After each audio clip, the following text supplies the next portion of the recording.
Bismillahirrahmanirrahim. Assalamualaikum warahmatullahi wabarakatuh. Saya Nur Mujahidin bin Hamsan, Ustaz Mujahid, mengajar darjah 6 di Ratul Iman Tahfiz School. Ya. Jadi apa khabar anak-anak murid Ustaz sekalian?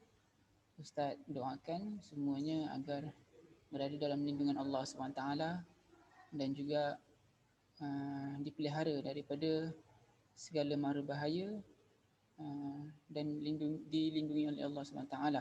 Okey, baik. Seperti yang kita sedia maklum, pada hari ini masih lagi belum lagi reda lagi iaitu wabak COVID-19. Jadi Ustaz harapkan kamu semua dapat menjaga diri, duduk di rumah dan dapat menjaga kebersihan awak semua, insya-Allah. Okey, jadi pada hari ini Ustaz akan kongsikan sedikit tentang tajuk darjah 6 subjek tauhid. Okey. Jadi subjek tauhid ni kita dah pernah belajar dekat dalam kelas. Sekarang ini kita nak buat ulang kaji saja. Jadi ada sedikit sebanyaklah yang Ustaz sediakan bahan-bahan sebagai rujukan. Okey. Jadi Ustaz harapkan semua dapat bersedia dan dapat fokuslah dalam pembelajaran kita.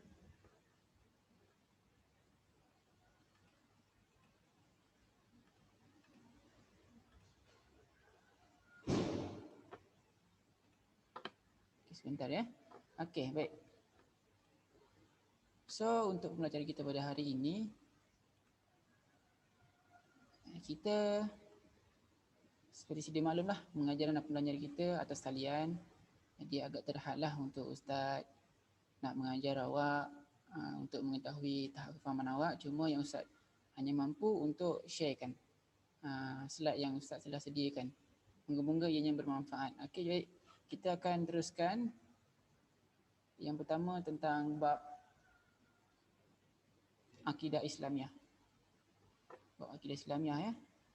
Pelajaran bab 1 iaitu dalam subjek tauhid. Okey, apakah akidah Islamiah yang awak pernah belajar? Yang kita dah belajar sebelum ini, pengertian akidah Islamiah adalah pegangan, ya. Okey, pegangan dan keimanan yang teguh, mantap dan tidak ragu-ragu bagi orang yang meyakini. Meyakini apa? Meyakini tentang akidah ni lah. Okey. Jadi kita fokuskan pada pegangan yang Ustaz dah highlight warna merah ni adalah pegangan ni. Apa maksud pegangan ni? Okey. Pegangan tu adalah satu matlamat ataupun satu objektif dalam kehidupan kita. Okey. Jadi keimanannya apa pula? Keimanan ni satu perkara yang perlu kita yakin dan percaya.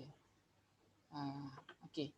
Jadi adalah beberapa yang kita perlu yakin dan percaya dalam Islam. Apa itu? Okey, sebentar lagi kita akan masuk. Okey, kita akan pergi ke seterusnya. Okey. Kita tengok sumber dalam akidah Islamiah ni adalah Al-Quran yang pertama. Ya. Okey, Al-Quran adalah sumber yang pertama sebagai bahan rujukan. Macam kita belajar subjek sains, subjek matematik, kan? Kita nak rujuk pada pembelajaran tersebut, kita perlu lihat buku-buku tersebut yang berkaitan dengan subjek itu. Kita belajar bahasa Inggeris, kita perlu rujuk kamus bahasa Inggeris. Kita belajar bahasa Arab, perlu rujuk kamus bahasa Arab. Ya, begitu juga akidah Islamiah ni adalah sumber rujukannya adalah Al-Quran yang pertama. Okey, Al-Quran yang pertama semua kenal Al-Quran, alhamdulillah. Okey. Baik. Yang kedua adalah As-Sunnah. Sunnah tu apa? Adakah As-Sunnah itu satu perkara yang kita perlu baca saja? As-Sunnah ni dia meluas. Dia terdiri daripada segi sirah Nabi. Sirah tu maksudnya apa? Perjalanan hidup Nabi. kemudian ataupun sejarah lah. Kemudian yang kedua, cara perbuatan Nabi, kelakuan Nabi. Yang ketiga adalah percakapan Nabi. Itulah sunnah. Jadi kalau kita nak merujuk pada apa?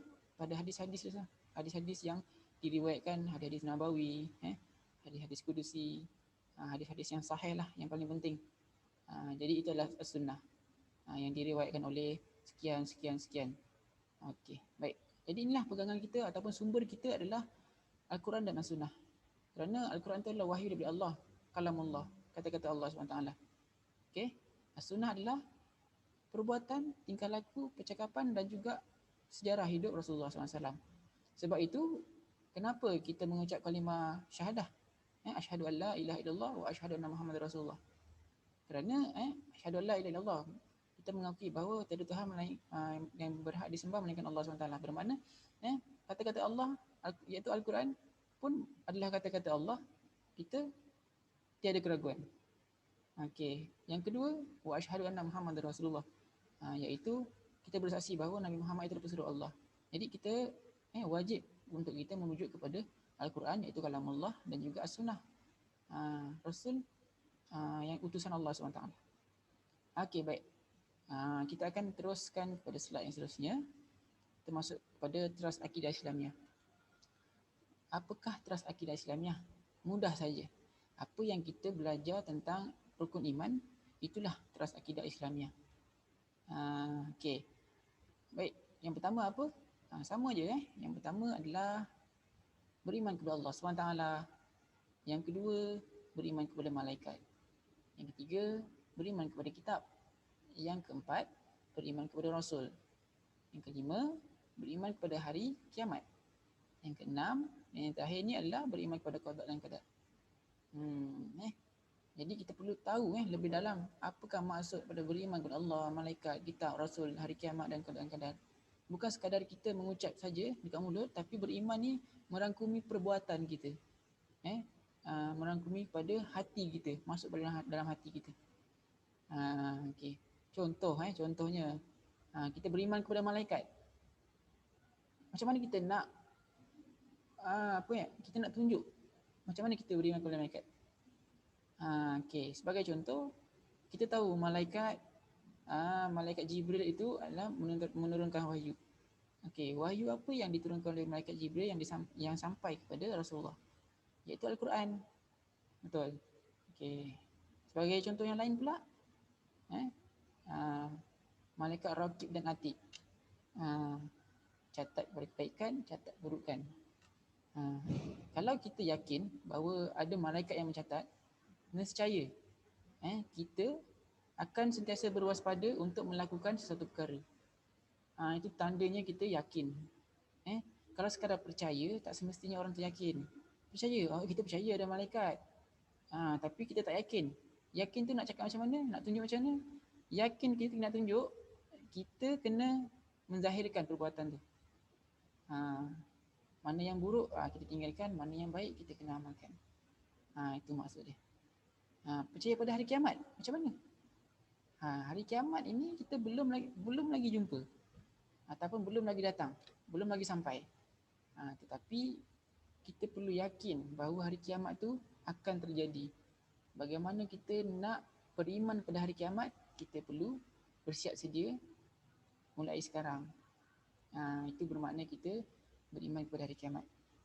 Okey, baik. Itu sedikit sebanyaklah penerangan daripada Ustaz. Okey, seterusnya kita akan masuk pada slide yang seterusnya tentang keistimewaan akidah Islamiah ni. Tadi kita dah belajar tentang teras akidah. Ada 6. So, kita akan tengok apakah keistimewaan akidah Islamiah ni. Ada beberapa keistimewaan yang kita perlu tahu. Macam kita nak masuk pertandingan, kita tengok apakah yang kita akan dapat hadiahnya. Barulah kita akan masuk pertandingan tersebut.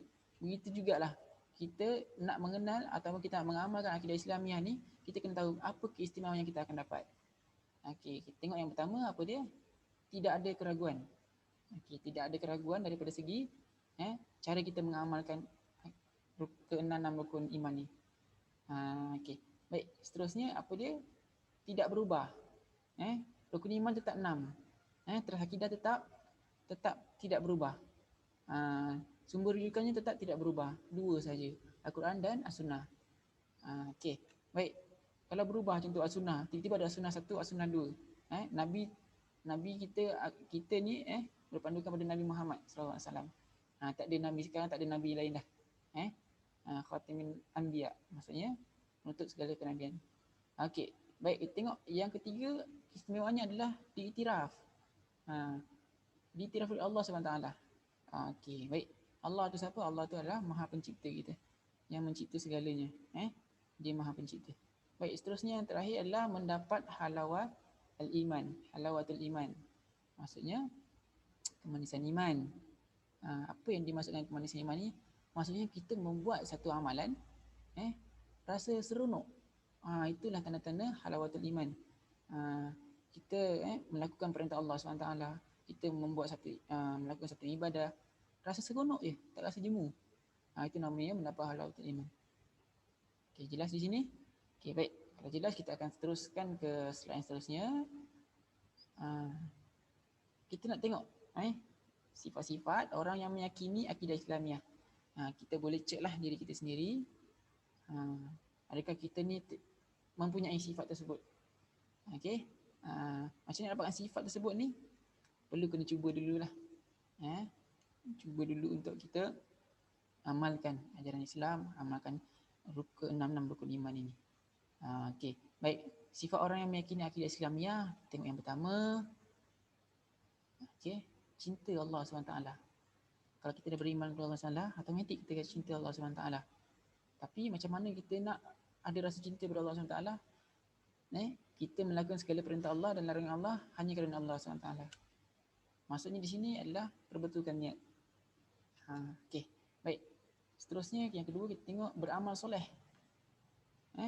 Kalau kita dah beriman kepada Allah, kita dah melakukan segala perintah Allah, tinggalkan larangan Allah, percaya kepada yang lain, percaya kepada malaikat, kitab, Rasulullah, hari kiamat dan kadar-kadar, percaya kita akan beramal soleh. Dia akan automatik berada, sifat itu ada dalam diri kita. Okey, seterusnya taat kepada Allah SWT. Yalah, ikut perintah Allah, taat kepada Allah. Okey, baik. Seterusnya kita tengok takut Allah SWT. Bila kita melakukan satu ibadah, kita khusyuk, kita konsisten buat, automatik perasaan takut kepada Sang Pencipta kita akan lebih banyak. Kerana apa? Kita tunduk hanya kepada Allah SWT. Tapi zaman sekarang ini orang banyak takut pada makhluk. Jadi kita kena perbetulkanlah kita punya rasa takut itu. Okey? Okey. Baik, yang terakhir adalah redha akan ketentuan Allah SWT. Ini termasuk dalam pada rukun iman yang ke-6, iaitu qada dan qadar. Redha, tapi tak bermaksud kita hanya menyerahkan diri, redha, rela. Okey, aku tak pergi ke sekolah. Tak nak pergi sekolah. Sebab apa? Redha ketentuan Allah SWT. Yakin Allah SWT bagi rezeki. Ya, memang. Tapi usaha perlu. Betul? Okey. Baik. So, kita akan masuk pada okey. Kalau kita dapat amalkan akidah Islam yang ada dalam diri kita, ke-6 rukun iman ini, kejayaan yang kita akan dapat di dunia saja, kita akan dapat mendapat hidayah Allah SWT. Hidayah ini adalah milik Allah SWT. Hidayah ini tak boleh dijual beli, hidayah tak boleh diwarisi. Hidayah ni siapa-siapa, seluruh umat, orang bukan Islam boleh dapat hidayah. Orang Islam tak semestinya dia dapat hidayah. Ada orang Islam ni dia punya kelebihan dia dilahirkan daripada zuriat keluarga Islam. Tetapi hidayah ni tidak menentukan kepada keluarga sesiapa. Hidayah ni random, Allah SWT boleh bagi siapa-siapa saja. Okey, baik. Itu yang pertama. Yang kedua, mendapat keberkatan dalam hidup kita. Kita belajar tak pandai ke? Bukan kita tak nak belajar, tapi kita belajar pun tak pandai-pandai. Tapi satu masa kita bekerja, sentiasa diberkati oleh Allah SWT. Macam mana kita nak rasa diberkati oleh Allah SWT? Hidup kita rasa tenang. Kita buat sesuatu, kita punya rezeki sikit ke apa ke, tapi kita rasa cukup. Itu namanya hidup berkat lah. Okay? Yang ketiga aman dan tenteram. Samalah ada berkaitan dengan ini. Dan yang terakhir adalah mendapat pertolongan Allah SWT di waktu kita senang atau susah, di waktu kita kesulitan, memerlukan satu masa untuk berfikir. Jadi di situlah Allah SWT akan tolong kita. Tapi dengan syarat kita perlu laksanakanlah tanggungjawab sebagai seorang hamba. Okey, itu di dunia kita akan dapat. Yang terakhir kita tengok di akhirat. Akhirat ni selepas alam dunia lah. Okey, selepas alam dunia, maksudnya kita mati itu namanya alam akhirat. Alam gaib tu, alam akhirat. Okey. Kita tengok yang pertama, bebas azab kubur. Kalau kita dapat melakukan perintah Allah SWT, kita dapat ikut cara Rasulullah SAW, kita dapat baca Al-Quran, mengamalkan bacaan Al-Quran, kita tidak melakukan satu perkara yang syirik, kita tidak berlaku orang yang menjadi orang fasik, orang munafik dan sebagainya. InsyaAllah kita akan dibebaskan azab kubur. Okey. Baik, seterusnya mendapat syafaat lah. Okey, mendapat syafaat ni daripada Rasulullah SAW, ataupun daripada Al-Quran, kita mengamalkan bacaan Al-Quran, menghafaz Al-Quran, kita mengamalkan, kita berselawat kepada Rasulullah SAW. Okey, insyaAllah mudah-mudahan dekat akhirat kita akan mendapat syafaat, pertolongan. Okey, seterusnya bebas daripada azab api neraka. Yelah, kalau kita dah ikut segala perintah, kita tak dapat punya. Kita insyaAllah lah kita tak akan dapat azab lah. Tapi dia satu benda subjektif lah ya. Sebab banyaklah perkara yang perlu kita kena jaga. Okay. Dan yang terakhir, masuk syurga. Yang penting ikut perintah Allah SWT, tinggalkan segala larangan Allah SWT. Panduan kita adalah Al-Quran, yang kedua adalah As-Sunnah. Okay, itu saja. Okay, baik. Jadi Ustaz rasa untuk tajuk satu ni, tajuk Akidah Islamiah ni, yang Ustaz boleh kongsikan pada awak semua, dan mudah-mudahan ianya dapatlah kita dapat mengambil iktibar, dan juga mudah-mudahan ianya dapat kita amalkan. Dan kepada ilmu yang bermanfaat ni, lebih elok kalau kita amal dan kita sampaikanlah kepada saudara mara kita. Okay, mudah-mudahan ianya dapat berpanjangan, mendapat ilmu yang berpanjangan, dan kita pun dapat saham di akhirat lah insyaAllah. Okay, baik. So, sekadar itu saja perkongsian Ustaz. Okay. Jadi, Ustaz harapkan semua dapat mengambil iktibar, dapat amalkan dan kita terapkan dalam hati kita ke-6 rukun iman ini. Okey, jadi sekian daripada Ustaz. Assalamualaikum warahmatullahi wabarakatuh. Kita jumpa lagi, InsyaAllah.